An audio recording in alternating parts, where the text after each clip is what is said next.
காலையிலே நான் ஒரு வீடியோ ரெடி பண்ணலான்னு இருந்தேன். நான் வந்து அந்த வீடியோ ஒன்று போட்டிருந்தேன்ல, டிவிக்கே ஓட்டு போடுங்கன்னு சொல்லலை, விஜய் நான் மட்டும் ஓட்டு போட்டு ஜெயிக்க வச்சிருக்கேன் சொல்லியிருந்தேன். அதுக்கு நிறைய பேர் கமெண்ட் பண்ணியிருந்தாங்க தற்குறின்ட்டு. எனக்கு தோணுன ஒரே விஷயம் என்னென்னா, நான் ரிப்ளைவா நான் தற்குறி தான், ஆனால் சிறுபான்மையருக்கும் முஸ்லீமுக்கும் டிஎம்கே தான் இன்னமும் சப்போர்ட் பண்ணிட்டு இருக்குன்னு நம்புற அளவுக்கு தற்குறி கிடையாது அப்படிங்கிறத ஒரு வீடியோவாக போடலான்னு எனக்கு ஒன்று தோண்டிட்டு இருக்கு. காலையில் போட்டதில்ல, பட்டு இதை போட்டால் ஃப்ளாஷ் நியூஸியா?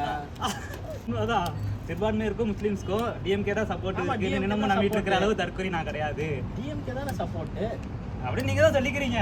சரி, என்ன சப்போர்ட் இல்லை, என்ன இருந்தது அதை சொல்லுங்க. ரிசர்வேஷன் எவ்வளோ % உயரப்படும்? இதெல்லாம் போட்டீங்கன்னா சென்சேஷன் தான்.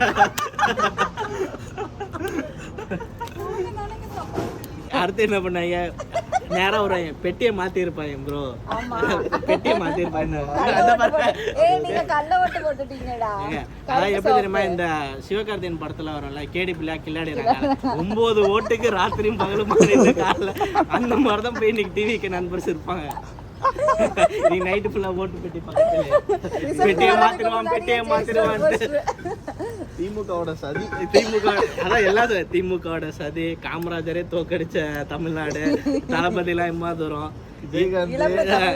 இழப்பு வந்து தமிழ்நாட்டுக்கு தான், தளபதி கிடையாது. எல்லாமே இருக்கு. அக்கறம் ப்ரோ உங்க கல்யாண வாழ்க்கையில குண்டத்துக்கு போட்டுறாரு, அப்படியே போட்டு எனக்கு என்ன கல்யாணம் நடக்கல, அதுக்கும் திமுக தான் காரணம். ஏன் நான் பெரிய அணிலுங்க, என்னோட பெரிய அணில் கிடையவே கிடையாது. நான் விஜய் கண்ணி நானு, பட் கட்சி ரீதியா ப்ராவிடன்ஸ் கருப்பு சாப்பு.